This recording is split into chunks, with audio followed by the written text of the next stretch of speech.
Et vous allez remarquer une chose bien aimée dans le Seigneur, c'est que l'histoire de Joseph est une représentation même de du parcours que le chrétien fait. Parce que ce que Joseph vit dans l'intimité avec Dieu, beaucoup de chrétiens vivent ça. Où Dieu, par un moyen ou par un autre, arrive à te faire comprendre qu'il a un plan pour toi. Ça peut être par la bouche d'un prédicateur, ça peut être par une vision que tu as, ça peut être par un songe pendant ton sommeil. Donc Dieu, de son côté, s'arrange à ce que toi tu saches qu'il te connaît et qu'il a un projet, qu'il a un plan pour toi et que des lendemains meilleurs t'attendent. Et c'est ce que Joseph a vécu. Dieu lui a montré des rêves, bien aimé dans le Seigneur. Dieu lui a fait voir des rêves, Genèse chapitre 37. Vous voyez, Dieu lui a fait voir des rêves.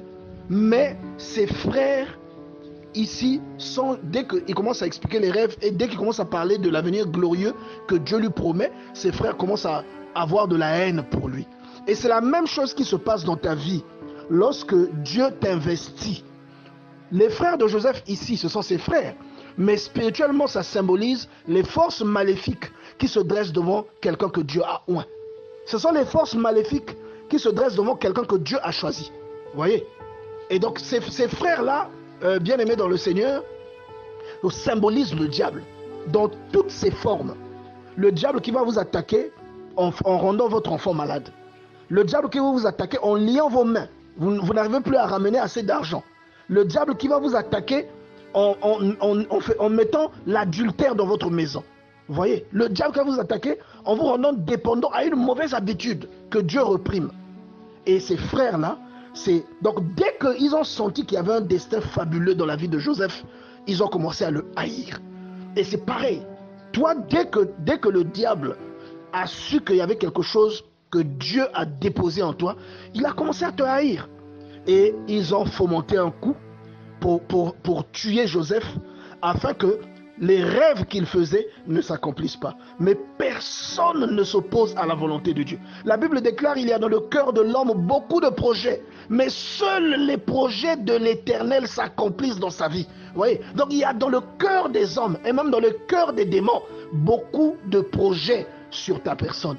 Et il y a dans le cœur des membres de ta famille beaucoup de projets à ton égard. Mais les projets qui s'accompliront sur toi, ce sont les projets de Dieu. Ce que Dieu a établi, ce que Dieu a préparé pour toi. Ce sont ces projets-là qui s'accompliront. Et bien aimé, il va vous souvenir aussi que, généralement quand Dieu nous donne une promesse, entre le moment où nous recevons la promesse et l'accomplissement de la promesse, il y a beaucoup de choses qui se produisent. Et il y a beaucoup de chrétiens perdent la foi. Vous voyez? Et regardez les épreuves que Joseph a subies entre le moment où Dieu lui fait la promesse. Il était âgé de 17 ans. Et entre le moment où la promesse vient s'accomplir, vous voyez, la Bible dit dans Genèse chapitre 42, verset 8, que Joseph a reconnu ses frères. Et il s'est souvenu du rêve qu'il avait fait. Vous voyez, à ce moment-là, Joseph a 30 ans. Est-ce que vous vous rendez compte, bien aimé, dans le Seigneur? Donc il se peut que ce que tu vis aujourd'hui, qui s'apprête à te faire reculer, c'est un abominable piège que le diable a fomenté. C'est un abominable piège qui a pour seul but d'atteindre ta foi. Si ta foi est atteinte, tu ne sers plus à rien devant Dieu, parce que la Bible dit que sans la foi, il est impossible de plaire à Dieu. Quels que soient les dons que tu as, si tu perds ta foi, tes dons ne te serviront plus à rien, parce que tu ne lui seras plus agréable. Vous voyez? Et les frères de Joseph ont donc tout fait. Mais ce qu'ils oubliaient, c'est qu'en pensant faire du mal à Joseph, ils ont contribué à accomplir ce que Dieu avait déclaré sur Joseph. Et parfois, la contribution du plan de Dieu dans ta vie ne vient pas toujours avec la forme que toi tu t'es imaginé. Deux fois, ça vient avec une forme bizarre. Deux fois, ça vient avec une forme tordue. Deux fois, ça vient avec une forme qui fait peur. Et deux fois, ça vient avec une forme qui rend triste. Une forme qui te fait pleurer. Deux fois, la bénédiction de Dieu dans ta vie va venir avec une forme qui va te faire croire que Dieu ne t'aime pas. Mais au finish, ce que Dieu t'avait annoncé va s'accomplir, parce que les pièces du puzzle vont commencer à se mettre en place un à un, jusqu'à ce que le puzzle soit complet. C'est comme un puzzle dont tu ne connais pas l'image et que tu vois quelqu'un monter. C'est quand il finit de monter le puzzle que finalement tu te rends compte qu'en fait ça représentait une pomme. Tu vois, c'est comme ta vie aujourd'hui. Donc ne te plains pas ou ne pense pas que Dieu t'a abandonné, surtout que tu as des preuves que ce que Dieu a déposé dans ta vie est réel. Tu as des preuves que Dieu te parle. Tu as des preuves que Dieu t'assiste. Tu as des preuves que Dieu t'accompagne. Quoi que tu fasses. Mais ce qui aujourd'hui est en train de te déranger, c'est que quelquefois ce que tu espères n'arrive pas. Ça ne veut pas dire que ça n'arrivera jamais. Ça veut seulement dire que ça n'arrive pas parce que ce n'est peut-être pas le moment. Mais ça arrivera. Parce que la Bible déclare dans le livre de Jérémie au chapitre 1 que je veille sur ma parole pour l'accomplir. Dieu demande à Jérémie, que vois-tu? Et pourtant c'est Dieu qui lui montre. Mais lui demande encore pour lui donner la leçon. Que vois-tu? Il dit, je vois une branche d'amandier. Bien aimé dans le Seigneur. Il dit, tu as bien vu.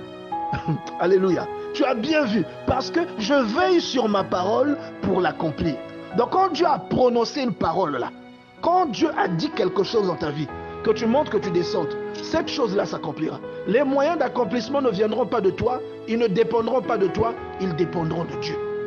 La parole de Dieu ne sort pas n'importe comment, bien aimé dans le Seigneur. La parole de Dieu sort toujours avec un objectif. La parole de Dieu sort toujours avec quelque chose. La parole de Dieu est une sémence. Ça sort avec le but de féconder quelque chose. Vous voyez? Voilà pourquoi la Bible dit dans Ésaïe chapitre 55 verset 11, Ésaïe chapitre 55 verset 10, comme la pluie et la neige descendent des cieux et n'y retournent pas sans avoir arrosé. Parce qu'en effet, la pluie qui tombe repart au ciel.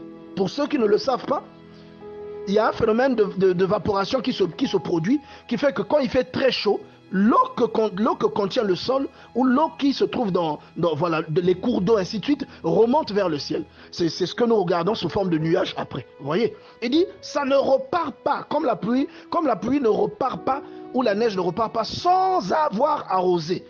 Et quand la parole de Dieu sort, bien aimé, lorsqu'elle est sortie, elle sort pour arroser. Elle sort pour féconder la terre. Elle sort pour arroser ta vie. La parole de Dieu sait que toi tu es aujourd'hui altéré. Elle sort pour te désaltérer. Elle sait que ta foi est altérée. Elle sort pour te désaltérer. Elle sort pour te rafraîchir. Quand Dieu prononce sa parole, tous les aspects qui étaient secs dans ta vie, tous ces aspects-là reprendront vie. Tous les aspects qui avaient séché vont devenir verdoyants par la puissance de sa parole. Donc il dit que sa parole, quand elle sort, il dit comme la pluie ne peut pas retourner sans avoir arrosé, sans avoir fécondé la terre. Donc la parole de Dieu, quand elle vient, elle doit féconder ton esprit. Elle doit féconder quelque chose et elle doit faire naître, après la fécondation, le fruit de cette fécondation-là. Il dit, et fait germer les plantes. Donc la parole de Dieu, quand elle sort, elle fait germer quelque chose en toi. Elle fait pousser, même parfois tu n'es pas au courant. Mais il y a quelque chose en toi qui germe. Il y a quelque chose en toi qui pousse. Bien aimé dans le Seigneur. C'est ce qui s'appelle le fruit de l'esprit. Ça vient avec... Parce que la parole fait naître en toi la foi. La Bible dit que la foi vient de ce que l'on entend. Or, ce que l'on entend sort de la bouche de Dieu. Ce qui sort de la bouche de Dieu, c'est sa parole. Ce que vous avez dans la Bible, c'est sa parole. C'est sorti de sa bouche. Et c'est ça qui fait naître votre foi. Vous voyez? Donc, elle ne peut pas venir sans faire germer quelque chose. Une plante. Donc, un fruit. Elle ne peut pas aller sans avoir donné de la sémence au semeur. C'est-à-dire qu'elle fait germer et elle te donne à toi de quoi semer dans ta vie. Elle te donne à toi de quoi planter et cueillir. Est-ce que vous voyez bien aimé dans le Seigneur? Elle te donne à toi de quoi ressortir quelque chose de merveilleux et quelque chose de glorieux. Elle te donne à toi de quoi donner du pain. Or la Bible déclare, bien aimé dans le Seigneur, donc on dit au semeur et du pain à celui qui mange. Le pain, c'est la parole de Dieu. La Bible déclare que Jésus est le pain de vie. Donc quand elle vient, elle te féconde. Et elle te donne une sémence que tu dois planter.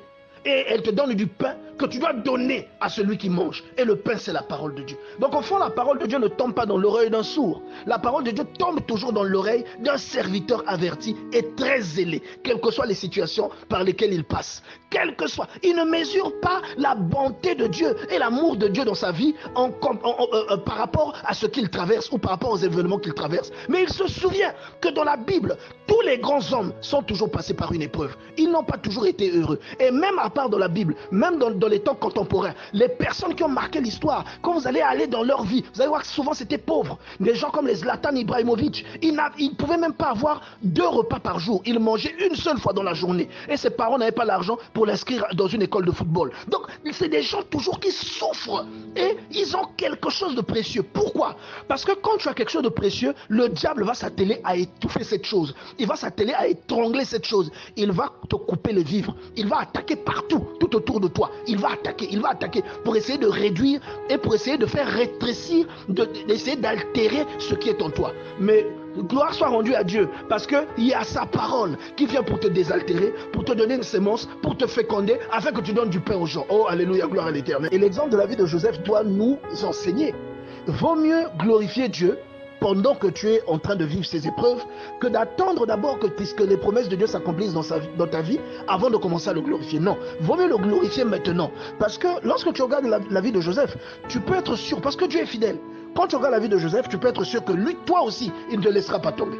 Tu peux être sûr que ce qu'il t'a promis, tu verras ça de tes yeux. S'il t'a dit un jour tu seras à tel niveau, tu verras ça dans tes yeux. Tout ce qui compte, c'est que tu fasses ta part.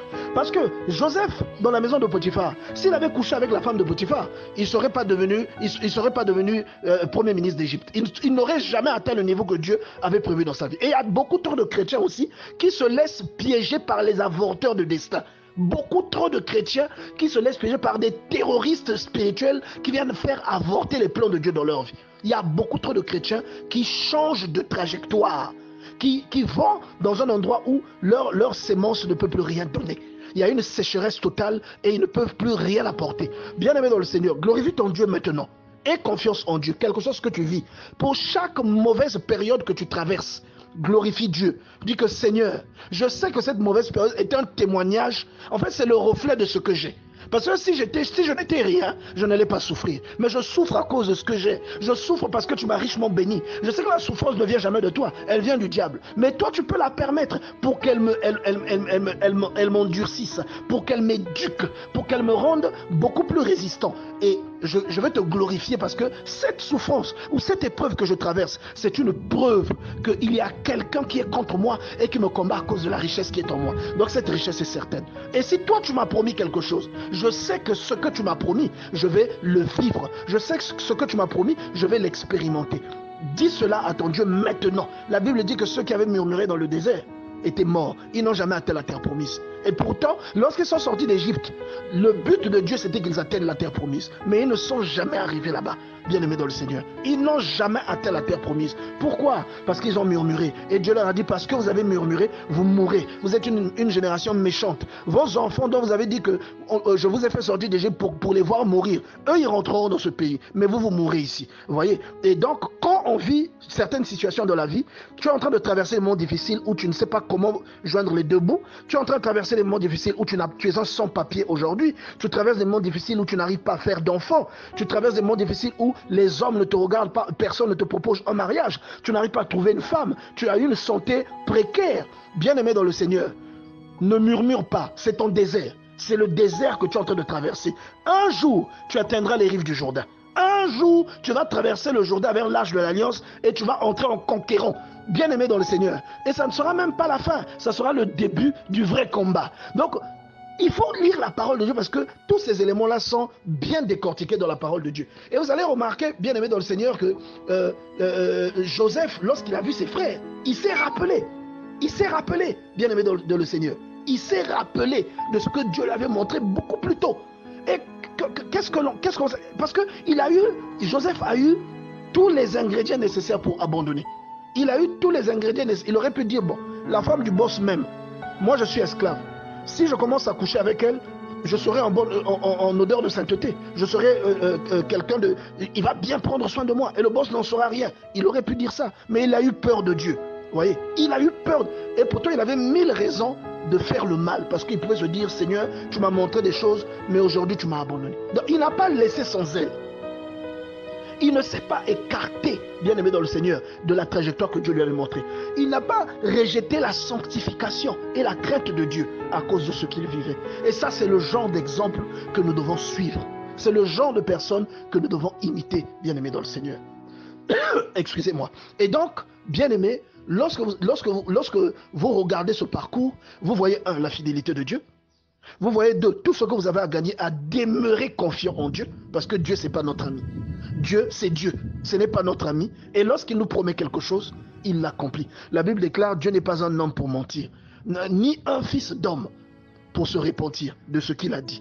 Donc si Dieu vous a promis quelque chose, tenez bon, ce que Dieu vous a promis, vous le verrez arriver dans votre vie. Mais entre-temps, n'oubliez pas que votre vie sera parsemée de dangers, votre vie sera parsemée d'épreuves qui auront pour but de détruire votre foi.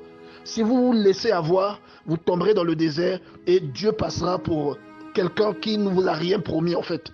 Mais si vous résistez, comme dit la Bible, à celui qui résistera jusqu'au bout, je donnerai la couronne de vie. Et si vous résistez, Dieu vous donnera votre couronne de vie. Et vous deviendrez un exemple.